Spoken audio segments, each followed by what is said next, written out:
Selamat siang semuanya. Saya di sini akan menjelaskan tentang model sistem bisnis. Yang pertama itu ada pengertian model bisnis. Model bisnis adalah gambaran mengenai bagaimana usaha atau bisnis yang akan Anda lakukan, lingkup produk desain hingga strategi marketing. Tiap bisnis model berbeda satu sama lainnya. Seringkali pemahaman tentang apa itu model bisnis tumpang tindih dengan pengertian bisnis plan. Keduanya adalah hal yang berbeda. Bisnis model adalah dasar atau gambaran bentuk usaha, sedangkan bisnis plan adalah perencanaan operasional usaha ke depannya seperti apa. Yang kedua ada jenis model bisnis. Jenis model bisnis dibagi menjadi beberapa bagian. Yang pertama berdasarkan proses produksi, yaitu yang pertama distributor. Sebagai distributor, tentu kita sebagai pelaku bisnis tidak perlu memproduksi bahan mentah menjadi barang jadi. Perusahaan distribusi Anda hanya perlu menjalin kerjasama dengan pemasok barang jadi atau perusahaan manufaktur. Yang kedua, ada manufaktur. Berbeda dengan distributor, menjadi perusahaan manufaktur berarti melibatkan diri kita dalam proses produksi barang secara langsung. Hal yang perlu dipertimbangkan adalah kemudahan akses ke pemasok bahan baku. Setelah itu, proses produksi dilakukan perusahaan kita sendiri.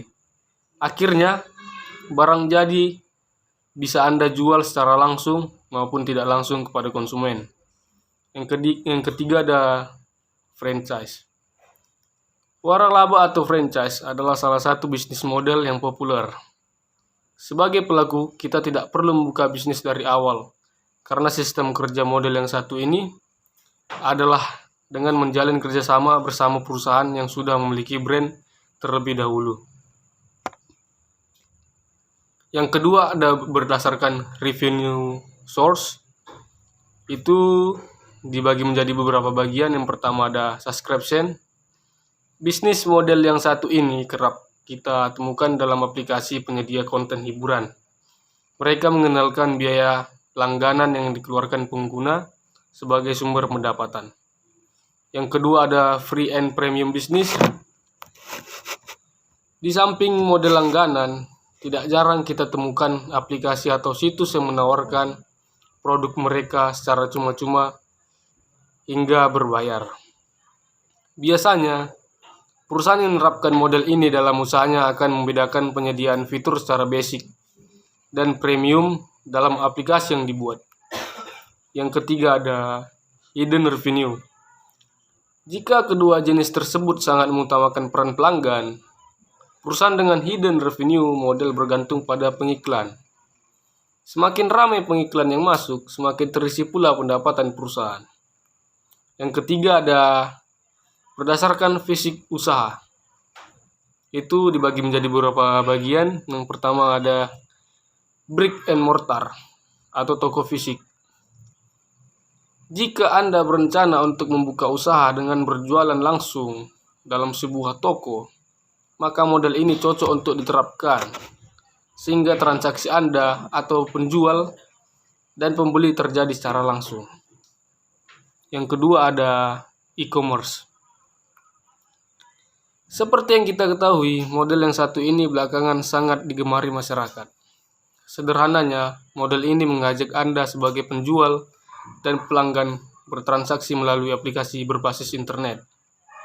Yang ketiga ada kombinasi. Di samping memilih keduanya secara terpisah, sekarang banyak perusahaan yang menggabungkan kedua modelnya, sehingga di suatu sisi perusahaan memiliki toko fisik. Selain itu, transaksi juga bisa dilakukan secara online. Yang berikutnya adalah manfaat model bisnis. Yang pertama, mengetahui kompetitor, menentukan nilai jual yang bisa unggul dalam persaingan, mengetahui pasar yang dituju, mematangkan produk yang ditawarkan, mempermudah penentuan strategi bisnis. Model bisnis contoh model bisnis e-commerce produk pertanian. Studi kasus pada PT 5 Kilo Maju Bersama Petani. Yang pertama ada gambaran umum PT 5 Kilo Maju Bersama Petani.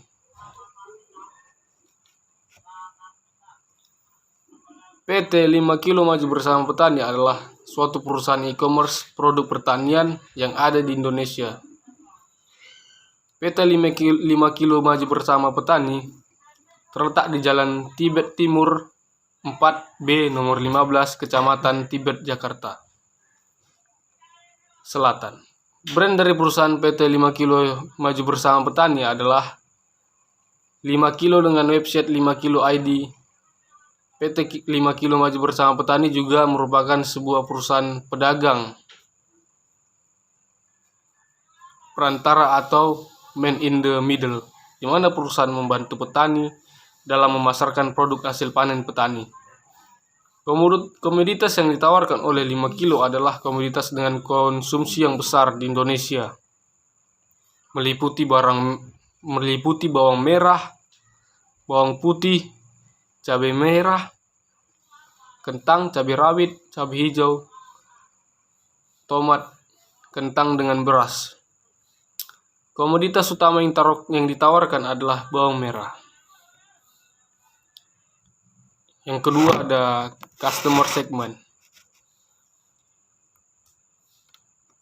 Pasar dari 5 Kilo Maju Bersama Petani merupakan pasar tersegmentasi. Pasar tersegmentasi adalah pasar yang membedakan segmen pasar berdasarkan dari kebutuhan dan masalahnya masing-masing, ataupun berdasarkan kebutuhan dan masalah yang serupa tetapi bervariasi. PT 5 Kilo Maju Bersama Petani termasuk perusahaan yang memiliki konsumen dengan kebutuhan dan masalah yang serupa tapi bervariasi tiap segmennya. Kebutuhan konsumen serupa berupa kebutuhan produk pertanian dan bervariasi dalam hal jenis dan jumlah pesanan. Kualitas yang diinginkan berdasarkan perlakuan tiap segmen pasar yang berbeda. Value proposition. Produk utama yang ditawarkan oleh PT 5 Kilo Maju Bersama Petani adalah bawang merah. Untuk bawang merah, value proposition-nya berupa bawang merah dengan harga yang murah untuk konsumen, namun juga tetap memberi harga yang lebih tinggi kepada petani. Harga yang ditawarkan lebih rendah daripada yang ditawarkan pasar tradisional di Jakarta karena didapatkan dengan memotong rantai pasok bawang merah yang panjang di Brebes. Selanjutnya ada customer relationship. Dalam memesan produk, perusahaan menetapkan self-service, di mana perusahaan menyediakan informasi bagi konsumen untuk dapat melakukan pemesanan di website 5kilo.id. Yang selanjutnya, konsumen memilih sendiri produk yang diinginkan, kuantitas, tempat pengiriman, dan juga diberikan informasi mengenai cara pembayaran. Sedangkan untuk membantu konsumen bila memiliki masalah, baik itu dalam pemesanan ataupun ingin menyampaikan tanggapan mengenai produk yang ditawarkan, maka perusahaan menyediakan call center, yang berarti perusahaan menerapkan personal assistance menurut Osterwalder dan Pigner. Personal assistance membuat konsumen dapat berkomunikasi dengan petugas pelayan untuk mendapat bantuan selama proses penjualan atau setelah pembelian selesai. Selanjutnya ada revenue streams.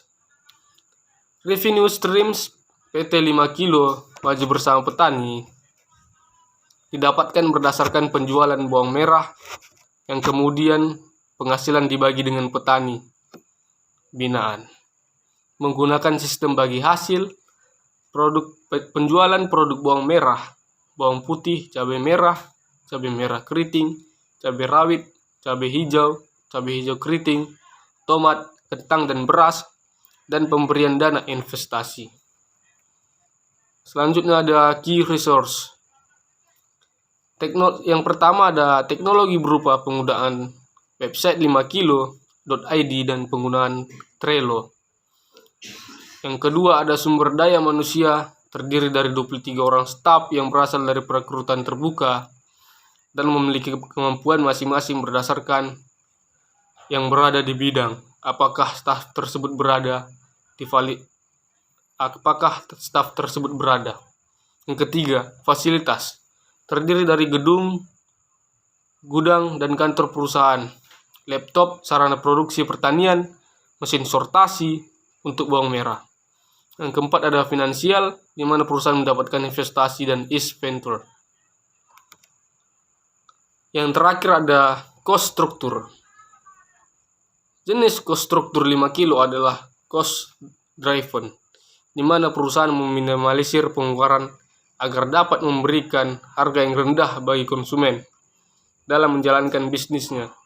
Pengeluaran dana dilakukan untuk keperluan petani binaan dan untuk keperluan perusahaan meliputi pemberian gaji, upah, gaji tambahan, pembelian bawang merah, produk non-bawang merah, serta biaya-biaya lainnya. Sekian pemaparan dari saya. Jika ada salah kata, mohon maafkan. Terima kasih.